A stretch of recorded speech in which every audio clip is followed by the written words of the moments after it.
Hi friends, welcome to my channel. I'm Arpita Karwa.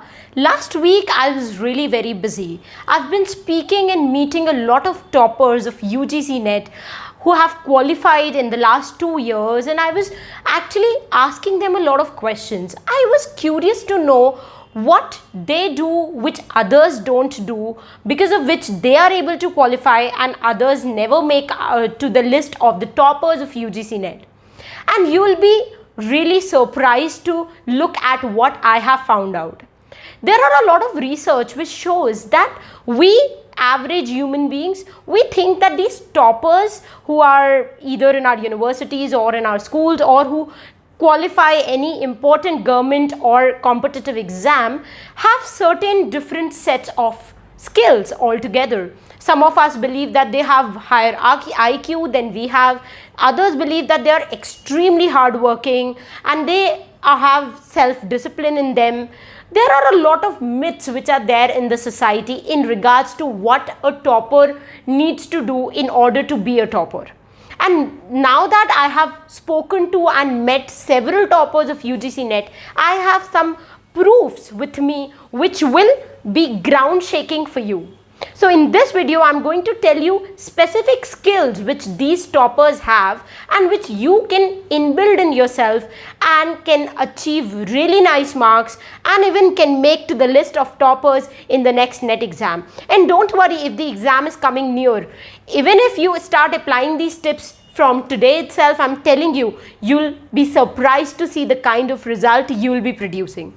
Also, a bonus tip is waiting at the end of this video for all of you.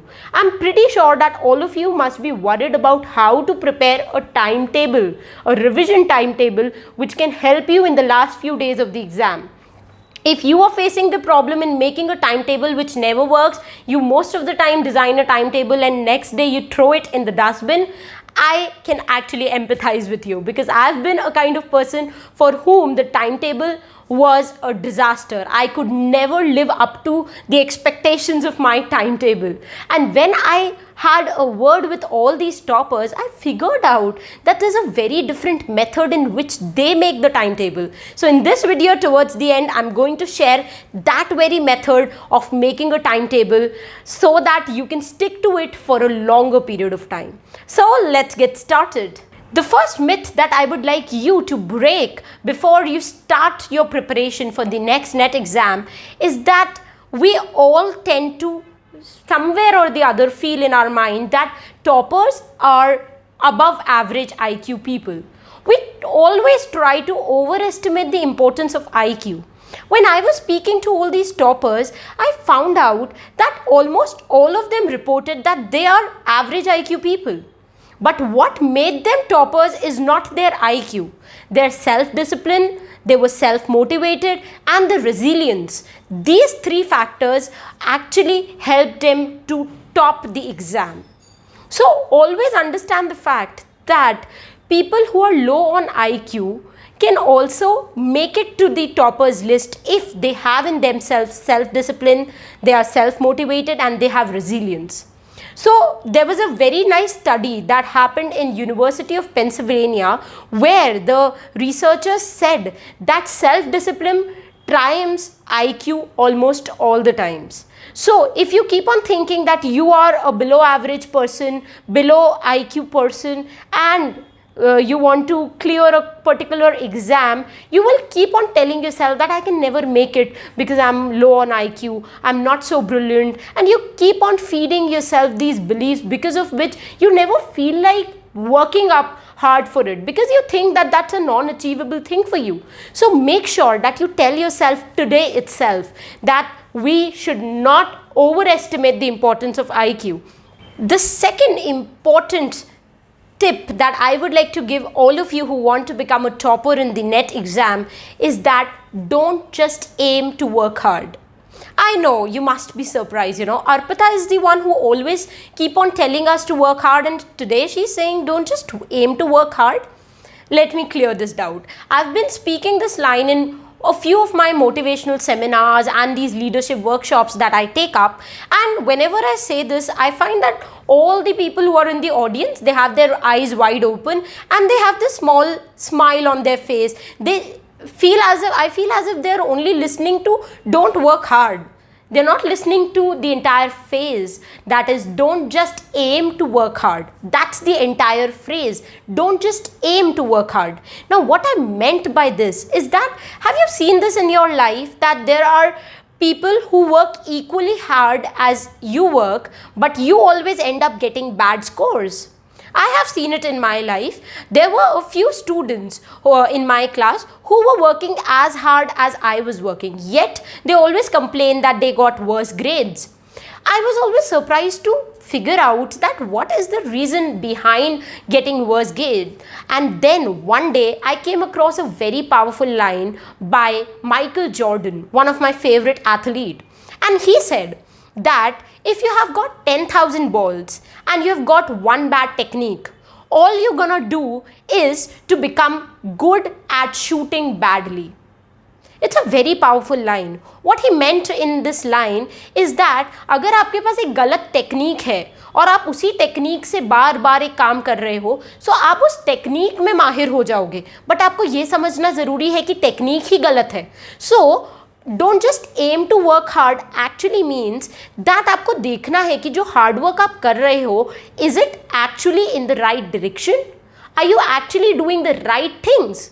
Because I have been a follower of Jaggi Sadhguru, and he says it very beautifully that if you want right things to happen in your life, you have to do the right things.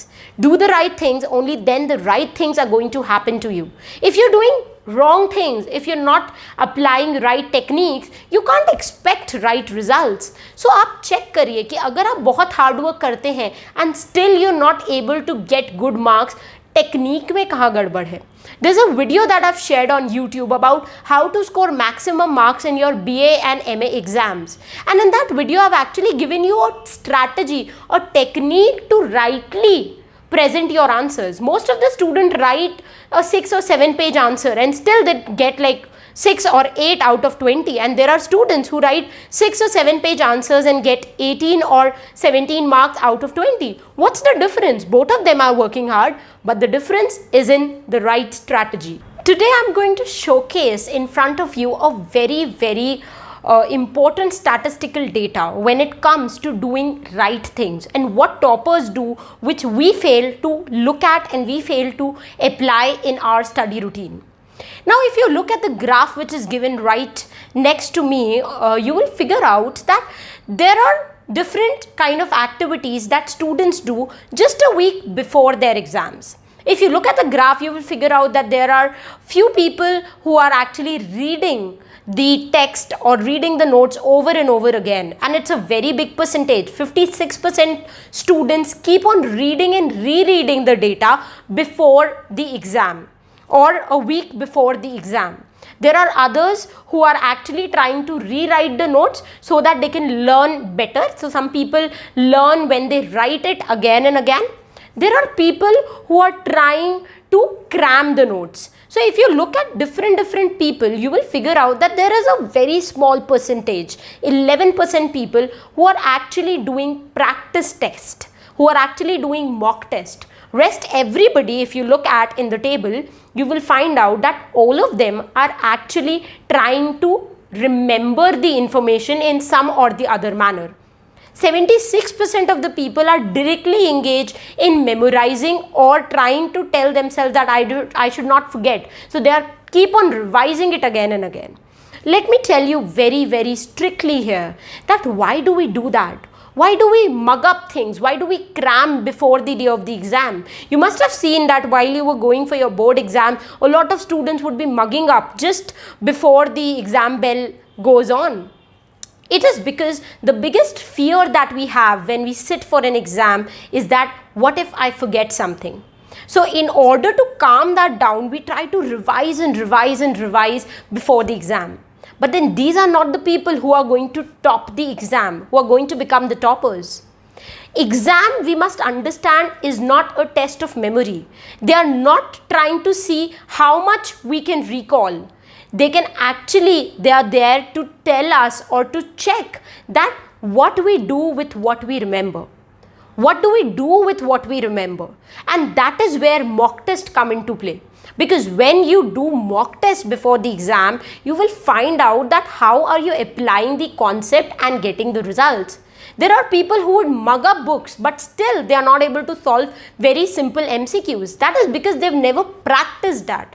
So what I meant by the statement, don't just aim to work hard, is that work hard in the right direction. Don't keep on cramming things. Try to test yourself. Do a lot of practice tests. In our crash course series that we run on our website, we have 3000 mock test questions so that students get enough of practice before they sit and give the actual exam. And that is what is going to help them in long run. So remember that practice exams, mock tests are going to be the separating factor. They are going to actually take you to that level, and rest of the people are going to be here. So if you want to actually bridge this gap between you and the performance of other students, start with mock tests. The third most crucial aspect which toppers have in themselves and which we lack as human beings or as fellow students is self-discipline. Now, self-discipline can have a lot of aspects, but one of the most crucial aspects of self-discipline is a timetable. So, a timetable is something which actually tells you what you have to do today, what are the tasks that you have to accomplish. And only by sticking to a timetable, you can see that you are becoming more and more self-disciplined day by day. A lot of students today are struggling with the problem of making a good revision timetable since the NET exam is very nearby. I get a lot of calls, people ask me that what should I study, what should be a timetable, please tell me. Let me tell you that there's a very slight difference between the timetable that we make and the timetable that toppers make. Have you ever seen yourself making a timetable? You put all the dates there and then you put all the things you have to accomplish that day. I'll be completing 5 units, I'll be completing 2 mock tests, I'll also be doing my college assignment, and the timetable is filled with the tasks that you have to do.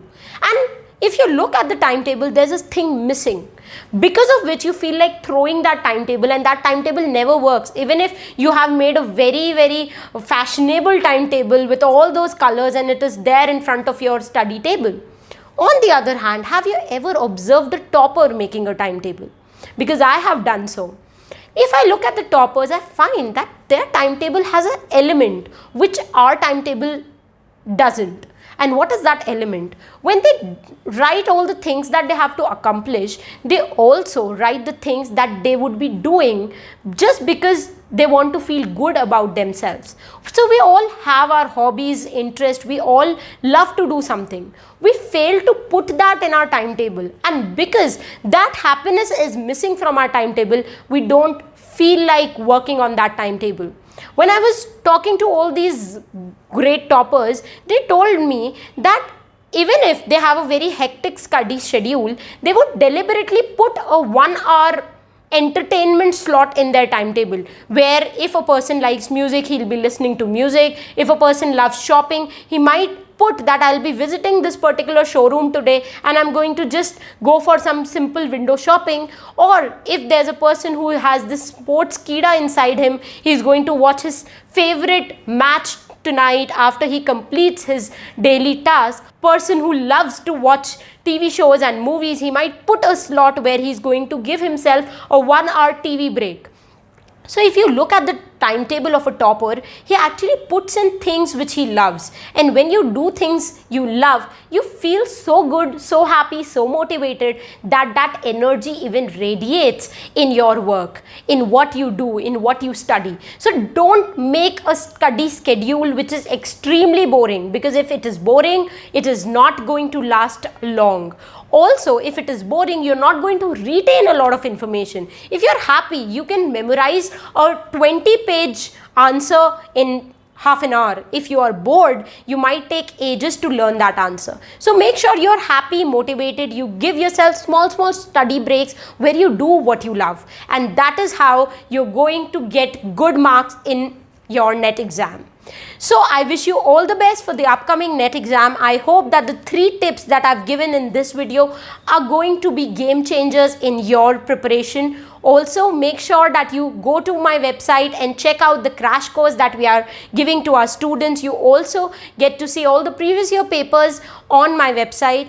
Don't forget to subscribe this channel so that you get notified about all the new videos that I post. I'll be posting a lot of videos in the upcoming weeks because the exam is very near.